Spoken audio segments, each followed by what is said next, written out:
اکثر ہم جب مسلمان سے پوچھتے کہ قرآن شریف کیوں نازل کیا گیا ہے تو کئی مسلمان کہتے قرآن خوانی کے لیے.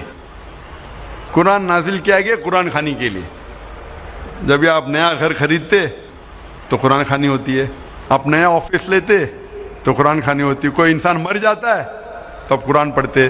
میں قرآن مجید میں کوئی بھی آیت نہیں جانتا ہوں جس میں لکھا ہے قرآن پڑھو کسی کے مرنے کے بعد.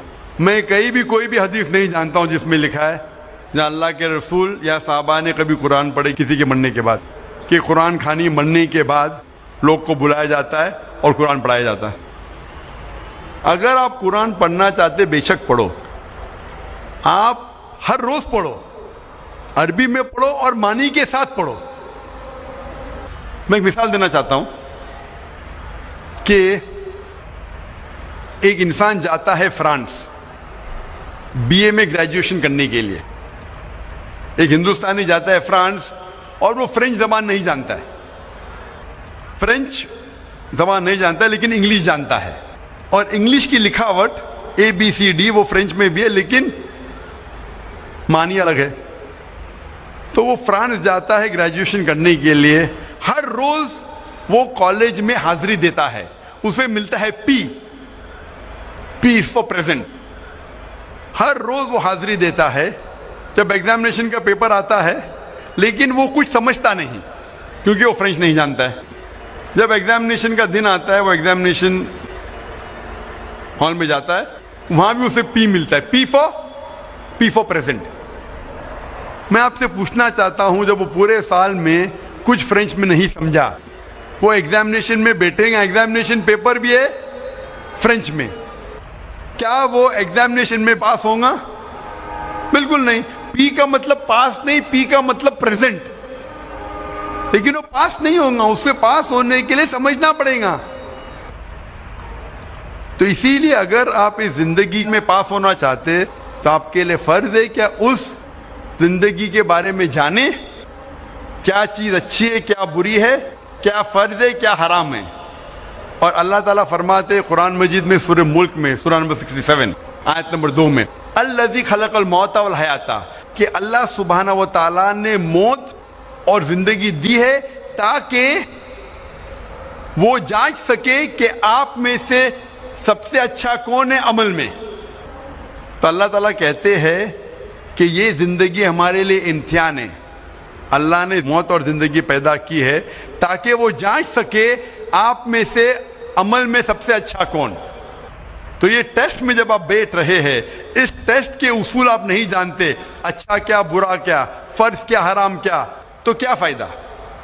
تو اگر آپ اس امتحان میں زندگی کے امتحان میں پاس ہونا چاہتے ہیں تو آپ کے لیے فرض ہے کہ آپ یہ جانیں کہ اس امتحان کے اصول کیا ہے, اس کے فرائض کیا ہے. میں مثال دینا چاہتا ہوں کہ اگر آپ کا ایک قریب دوست بمبئی سے آتا ہے کشن گنج میں آپ کو ملنے کے لیے, لیکن وہ انگریزی زبان میں مہارت رکھتا ہے میرے جیسا, اور وہ ٹوٹی پوٹی اردو بات کر لیتا ہے میرے جیسا. آپ کے ساتھ آتا ہے کشن گنج میں, ایک ہفتہ رہتا ہے, آپ کا قریب دوست ہے, ایک ہفتہ رہتا ہے اور آپ کا جگری یار ہے. ایک ہفتے بعد وہ واپس جاتا ہے, لیکن کیونکہ وہ اردو یا ہندی تھوڑی بہت بول لیتا تھا لیکن لکھنا نہیں آتا ہے, وہ بمبئی جا کے آپ کو خط لکھتا ہے انگریزی میں, اور انگریزی زبان آپ کو نہیں آتی. وہ خط جب آپ کو انگریزی میں لکھتا ہے, آپ کو انگریزی نہیں آتی, تو آپ کیا کریں گے؟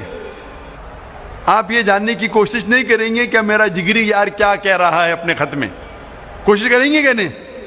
آپ کیا کریں گے, اس خط کو لے کے جائیں گے ایسے انسان کے پاس جو انگریزی جانتا ہے, اور اس خط کا ترجمہ کر سکے گا. آپ جاننا چاہیں گے کہ میرے جگری یار نے, میرے قریب دوست نے خط میں کیا لکھا. تو یہ فرض نہیں کہ آپ جاننا چاہیں گے کہ ہمارے خالق, ہمارے رب اللہ سبحانہ و تعالیٰ نے اپنے آخری پیغام میں کیا پیغام دیا انسانوں کے لیے.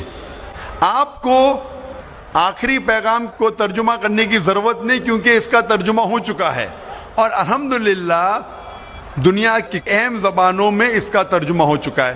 تو فرض نہیں ہے کہ آپ ترجمہ پڑھیں اپنے رب، اپنے خالق، اپنے اللہ سبحانہ و تعالیٰ کے آخری پیغام کا. ہم مسلمان الحمدللہ قرآن مجید کی عزت کرتے ہیں، لیکن اکثر لوگ اتنی عزت دیتے ہیں کہ قرآن مجید کے مین مقصد کو بھول جاتے ہیں. عزت دو لیکن قرآن مجید کے مقصد کو مت بھولو. ہم مسلمان قرآن مجید کو ایک اونچے شیلف پہ رکھتے ہیں، اپنی الماری کے سب سے اونچے شیلف پہ رکھیں گے، اتنے اونچے شیلف پہ کہ آپ کو سٹول لینے پڑیں گا، اور قرآن مجید کو پھر رکھتے اوپر کہ اتارنے کے لیے اس کو مشکل ہو جائے. قرآن مجید ایک ہدایت کی کتاب ہے، ایک گائیڈ ہے. آپ اگر گائیڈ ہر روز جو پڑھی جانے والی کتاب ہے اس کو اتنے اونچائی پہ نہیں رکھیں گے کہ اس کو نکالنا مشکل پڑے، ایسے جگہ پہ رکھیں گے جہاں سے نکالنا آسان ہے. ہم مسلمان قرآن مجید کو مخمل کے کپڑے میں باندھتے ہیں اور اتنا ٹائٹ باندھتے ہیں کہ کھولنے کے لیے 5 منٹ لگتا ہے، اور اگر بند کرنے پڑے وہ مخمل کے کپڑے میں باندھنے کے اور 5 منٹ لگیں گا. تو اگر آپ کے پاس 10 منٹ ہے تو آپ سوچیں گے 10 منٹ میں قرآن کیا پڑھنے کا، 5 منٹ تو کھولنے کے لیے لگے گا، 5 منٹ باندھنے کے لیے تو چھوڑو بھی نہیں پڑیں گے. قرآن مجید کو عزت دو، قرآن مجید کا احترام کرو، لیکن اتنا مت کرو کہ مقصد ہی فوت ہو جائے. عزت دو، اونچائی پہ رکھو، پر اتنی اونچائی پہ نہیں کہ نکالنا مشکل پڑے. اس کو محفوظ رکھو لیکن اتنا ٹائٹ مت باندھو کہ کھولنا مشکل پڑے اور بند کرنا مشکل پڑے. ہم قرآن مجید کو ہاتھ لگانے کے لیے 1000 چیز سوچتے ہیں جیسے وہ RDX بم ہے. قرآن مجید کو ہاتھ لگانے کے پہلے ہم سوچتے ہیں کہ میں جوتے میں ہوں تو قرآن مجید کو ہاتھ لگا سکتا ہوں کہ نہیں، میں کھڑا ہوں تو قرآن مجید کو پکڑ سکتا ہوں کہ نہیں، میں ٹریول کر رہا ہوں، میں سفر کر رہا ہوں، قرآن مجید کو ہاتھ لگا سکتا ہوں کہ نہیں، کیا میں سفر میں پڑھ سکتا ہوں کہ نہیں، کیا میں جدھر کام کر رہا ہوں ادھر پڑھ سکتا ہوں کہ نہیں، کیا میں جوتے کے ساتھ ہاتھ لگا سکتا ہوں کہ نہیں. ہم 1000 سوالات پوچھتے ہیں قرآن مجید کو ہاتھ لگانے کے پہلے جیسے وہ RDX بم ہے. قرآن مجید ہمارے زندگی کی ہدایت کی کتاب ہے. وہ ایسی کتاب ہے جو روز پڑھے جانے والی کتاب ہے، اور کہیں نہیں لکھا ہے کہ ہم جوتے کی حالت میں قرآن مجید کو نہیں پکڑ سکتے، ہم کبھی سفر کر رہے تو قرآن مجید کو نہیں پڑھ سکتے. ہمارے اتنے خود کے شرائط ہے کہ یہ ہمیں قرآن مجید کو پڑھنے سے روکتے ہیں. یہ ہمارے بنائے ہوئے شرائط ہے جو قرآن مجید کو پڑھنے سے روکتے ہیں. یہ ہدایت کی کتاب ہے، اسے روز پڑھو. آپ جب عرب ممالک جائیں گے آپ دیکھیں گے عرب جب مسجد میں آتے ہیں نماز پڑھنے کے لیے، اور اگر چند منٹ باقی ہے، 10 منٹ باقی ہے تو ضائع نہیں کرتے. تو کیا کرتے؟ فوراً قرآن مجید کو لیتے اور پڑھنے لگتے ہیں. جب اقامت ہو جاتی ہے قرآن مجید کو رکھ کے نماز پڑھنے لگتے. ہماری مسجد میں بھی آپ دیکھیں گے چند لوگ قرآن مجید پڑھتے ہیں، لیکن صرف سب سے پہلی صف میں، اول صف میں. دوسری صف میں آپ دیکھیں گے نہیں. کیوں؟ دوسری صف میں اگر کوئی قرآن مجید پڑھے گا تو کوئی آ کے ٹوکے گا، اس کی پیٹھ قرآن مجید پہ حرام. آپ قرآن مجید کو پیٹھ نہیں دکھا سکتے، اور اگر آپ قبلے کی طرف پیٹھ کر کے قرآن مجید پڑھے وہ بھی حرام. میں مسجد حرام الحرم میں مکہ میں کئی بار گیا ہوں، اور وہاں بچوں کو قرآن پڑھایا جاتا ہے روز.